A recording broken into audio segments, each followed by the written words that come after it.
Hey there, we're Talia and Ophira Edut, identical twins and astrologers. Welcome to AstroTwins Radio, where we bring the stars down to Earth. The week has come.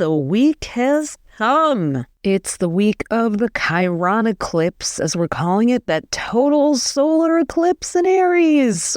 Conjunct Chiron, the wounded healer, the one that is sweeping across the United States. We're personally holding responsible for the earthquake Ophi experienced in New York City this morning. And Lord only knows what kind of shenanigans will be happening on this planet by the time this podcast reaches your eardrums, because it's Friday afternoon, April 5th, while I'm doing this. But this is the podcast for the week of April 8th through 14th, the total solar eclipse of the heart and mind and body and soul. So you can read our horoscopes to know how it's going to affect your sign personally. But I want to talk bigger picture, like what on earth is this Mercury retrograde, mega eclipse, Chironeclipse, convergence all about? In short, it's the dawning of the Age of Aquarius. This is the moment, in our opinion, the Age of Aquarius in the United States is officially kicking in. We're being ushered into the year of transcendent leadership, the era of transcendent leadership, from the conflict of Aries to the coexistence of Libra. We need to find a way to coexist on this planet, and these eclipses are the wake-up call with Chiron, the wounded healer. So it's time to usher that era in, however that looks, one bit at a time, in any way that you can from your corner of the world. So as you know, when there's an eclipse, the moon is blocking out the light of the sun. The moon represents all the inner, emotional, intuitive, hidden realms, and the sun is the ego, the self, the life force. So how might that be a metaphor for what's happening here? What are we being shown? What shadows are being revealed? Where have we been blinded by our own egos and selfhood and selfish agendas, which is the sun? Where do we need to look inward and reflect? That's what the moon does. Where do we need to pause, go dark, and get some deeper reflection? You don't have to scroll far on your news feed to find an answer to that. Now, I want to draw your attention to a little town, I think it's even a village in Illinois, called Makanda. You may have heard about it because it's the one spot in the USA where a total solar eclipse is going to be visible twice. In 2017, on August 21st, 2017, there was a total solar eclipse in Leo that went across the United States in the opposite direction. And April 8th, we have our second total solar eclipse, and there will not be another visible one until 2044, which, if you've been listening to our podcast and reading our 2024 horoscope book and our horoscopes, you know that 2044 is the year that Pluto, which has just gone into Aquarius, is going to exit Aquarius and move into Pisces. So this 20-year cycle has Pluto going into Aquarius and a total solar eclipse with a path of totality across the USA. 2044, Pluto moves into Pisces, and we have another eclipse visible in the USA. So no accidents in my mind. What it means, we'll find out. That's going to unfold. Eclipses are hard to predict because they bring things like earthquakes and sudden events and surprises. Their job is to surprise us. Their job is to reveal what is in our blind spot, in that peripheral vision of your rear view mirror, so that you can go forward and make moves and shift without running into anyone. So Makanda, the town in Illinois that's going to have its double eclipse in an X pattern, one going one way, one going the other. X marks the spot. So Makanda was a South African Xhosa warrior and healer and prophet. Makanda is the symbol of what these Aries-Libra eclipses are teaching us, which is that you can be a warrior and a healer and a prophet all at once. That's Chiron. Chiron is a wounded healer, the wounded warrior. So here, bizarrely, is this town in Illinois named after an African warrior. Not really what you expect in Illinois. And it's getting a double eclipse in this prophetic moment. And it's, I don't know. But, at this point, nothing surprises me. I believe in all the signs. I get them. I don't even question it so much anymore. I mean, don't hear that, please, as someone who isn't a rational person with healthy skepticism.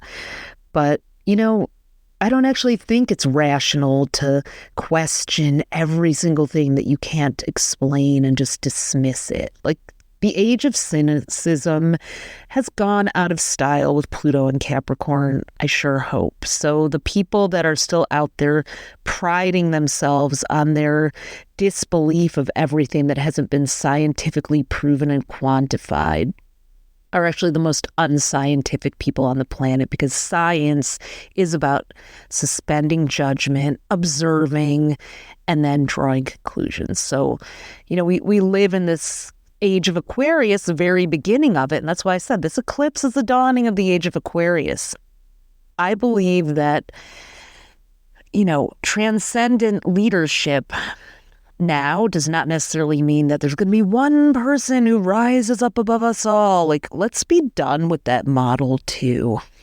The one person who's going to come and save us, or the being or the entity. Let's just be done with that. You are the one you've been waiting for, okay? Or maybe it's an energy that we can tap into. That is the energy of Chiron, Makanda, whatever you want to call it. It is a great energy where you can have the raw, primal, fierce warrior strength and not use force, not harm others or the planet, not make an entire group of people into your enemy, no matter what they've done. The true flex of the Age of Aquarius is to not lose your ability to love, to not surrender to hate. So when people say, oh, I'm skeptical, I don't believe in that, it's not science, it's like, we got to dig deeper now. Because if you really think that everything that there is to be discovered has been discovered, that's what they thought when they thought the world was flat. So the kind of flat earth mentality disguised as science and superiority, let's eclipse that away.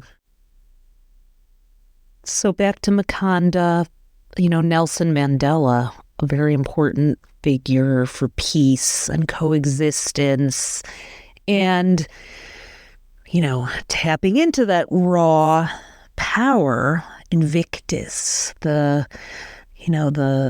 spirit, spring, survival, the life force, this Aries energy from this total solar eclipse. It's not the mild Libra energy that is the opposite sign. It is a warrior, but a noble one in its highest vibration. It's raw. It reaches deep. If you think about the first breath of a baby when it's born, it's a scream, a cry. If you think about a caterpillar turning into a butterfly, it has to beat its wings to get out of the cocoon. Sometimes we have to fight for something new to be born, but we don't have to fight with each other. So what is that? What is that? How do we find that place where we use our strength, but not our force, where we don't harm each other, but we tap into that raw, primal life force energy? So Nelson Mandela was from the Xhosa-speaking Tembu people. He was a Cancer, but this ties into Makanda too. And he is a beautiful symbol of that coexistence, like I was saying. It's not a space that's easy to hold. You're holding so much duality. We're all energetically holding so much duality right now, so much contradiction. It's like something has to give, something has to break. I'm not surprised there was an earthquake, because a lot of us are feeling that, those plates shifting within ourselves. We're feeling, the earth move under our feet. A little Carol King there. We're feeling she was an Aquarius, or is an Aquarius. So, all the Aquarians gather round, because you are sort of the prophets of the Age of Aquarius, whether you realize it or not.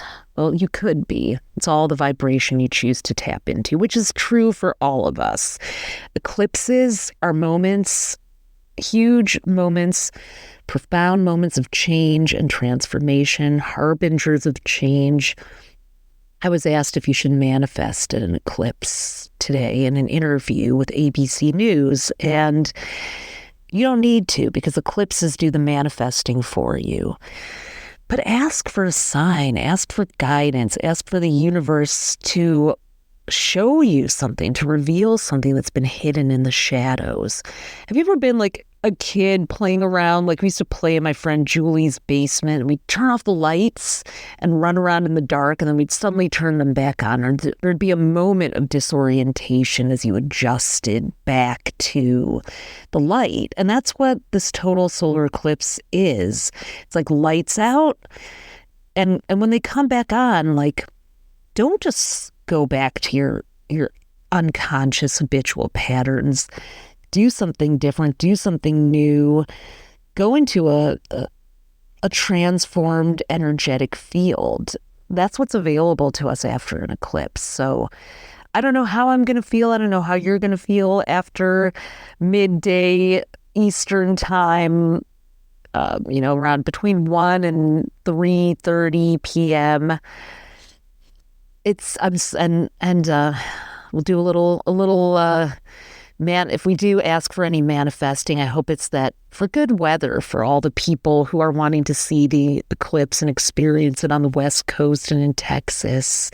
So, but get into that divine energy, find out when it's happening, ask it to reveal what's been in the shadows for you.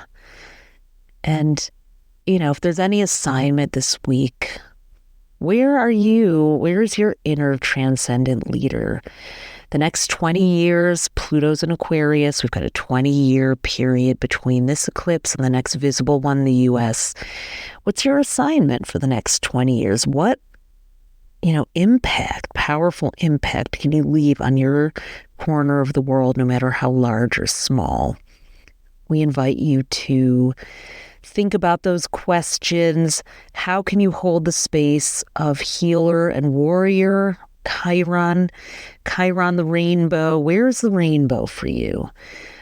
Sometimes it feels like you'll never see a rainbow. Rainbows are signs of hope and joy.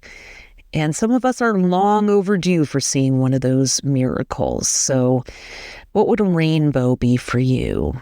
Ask the universe to show you the next rainbow bridge, that's Chiron, so that you can walk over it into this transformed world that we have the opportunity to create together. Wishing you a profound, peaceful, and prophetic week ahead. Big eclipse news! We are reopening Become Your Own Astrologer for a fast track intensive. So if you missed your chance to do our astrology certification program, Become Your Own Astrologer, in March, it's been so fun, transformational, and incredible that we have decided to do one more round. So it is this May 4th through 28th. Head over to astrostyle.com/BYOA to sign up or find out more.